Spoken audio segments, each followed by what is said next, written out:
Hello, welcome to the channel from the another video of success way class 10 level mathematics এর আরো একটা নতুন video. যারা এখনো অবধি সাকসেস ওয়ে চ্যানেলটাকে সাবস্ক্রাইব করনি তারা অবশ্যই সাবস্ক্রাইব করে দাও, এবং যারা ফেসবুকে সাকসেস ওয়ে পেজটাকে ফলো করনি বা লাইক করনি তারা করে রাখো, তাহলে ওখানেই তোমাদের সমস্ত আপডেটগুলো কখন কোন ভিডিও আসছে সেগুলো তোমরা পেতে থাকবে। তো চলো, আমরা আজকে নতুন চ্যাপ্টার শুরু করছি, বিভিন্ন ঘনবস্তু সংক্রান্ত বাস্তব সমস্যা। তো দেখো আজকে কি কোয়েশ্চেন রয়েছে।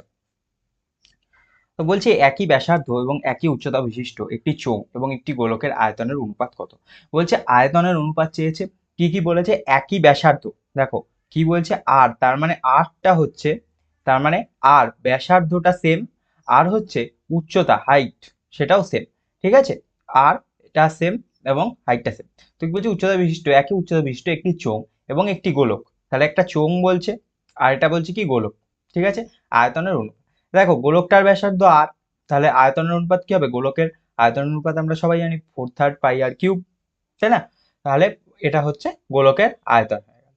নেক্সট এবার আমরা আসছি চোঙের ব্যাসার্ধ। চোঙের ব্যাসার্ধ বলেছে আর একক, এবং উচ্চতা, উচ্চতা বলেছে 2r একক। কারণ একই উচ্চতা বিশিষ্ট একটা গোলকের উচ্চতা, একটা গোলক, একটা যদি গোলক হয় তাহলে তার উচ্চতা কত? তাহলে এটা যদি তার উচ্চতা হয়, এটা যদি সেন্টার পয়েন্ট হয়, তাহলে এইটাও একটা আর আর এটা একটা আর, তার মানে ব্যাস। একটা গোলকের হাইট মানে হচ্ছে ব্যাস, তাহলে আলটিমেটলি 2r আসে। তাহলে চোঙের উচ্চতাটা কত হবে? 2r হবে। ঠিক আছে, তাহলে এবার চোঙের আয়তন, চোঙের আয়তন কি হবে? পাই আর স্কোয়ার এইচ। তাই না, চোঙের ফর্মুলা কি? পাই আর স্কোয়ার এইচ। তাহলে পাই আর স্কোয়ার আর এখানে 2r, তাই না? পাই আর স্কোয়ার 2r, তাহলে হচ্ছে কত? 2 পাই আর কিউব।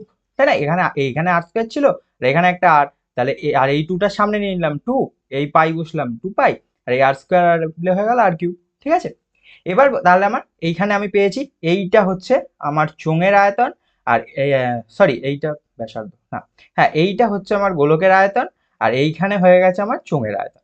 এবার তার অনুপাত চেয়েছে, তাই জন্য এখানে আমি 2 পাই আর কিউব চোঙের আয়তন ইস টু গোলকের আয়তন 4/3 পাই আর কিউব। তাহলে কি হবে? পাই আর কিউব, পাই পাই ক্যান্সেল আউট হবে, আর কিউব ক্যান্সেল আউট হবে, তাহলে 2:4/3, তাই না? 2:4/3 এরকম হবে, তাই তো? এবার 2 দিয়ে যদি করি 1:1:2/3, তাই না? এবার 3 দিয়ে মাল্টিপ্লাই করে দিই, তাহলে 3:2। বুঝতে পেরেছো? এটা কিন্তু একটা বোঝার ব্যাপার আছে। দেখো 2:4/3 যখন হচ্ছে, তাহলে ফার্স্টে আমি কি করছি? 2 দিয়ে ডিভাইড করছি বা 2 দিয়ে কাটছি, তাহলে কি হবে? এটা 1 আসবে, আর এটা হয়ে যাবে 2 দিয়ে করলে 2 2 টুয়াইস 4, তাহলে 2/3। এবার আমি বলছি বোথ সাইড 3 দিয়ে মাল্টিপ্লাই করে দিচ্ছি। একটা অনুপাতে যে কোনো জিনিসকে সেম দিয়ে মাল্টিপ্লাই করাই যায়, তাহলে বোথ সাইড 3 দিয়ে মাল্টিপ্লাই করছি, তাহলে এখানে 3 আর 3 ক্যান্সেল আউট হচ্ছে, আর এখানে 3 আসছে, তাহলে হয়ে যাচ্ছে 3:2। ঠিক আছে, এইটা এই জন্যই দেওয়া যে এই ক্যান্সেল আউটটা বোঝার ব্যাপার আছে। ওকে, তো এই ছিল আজকে ভিডিও, থ্যাংক ইউ।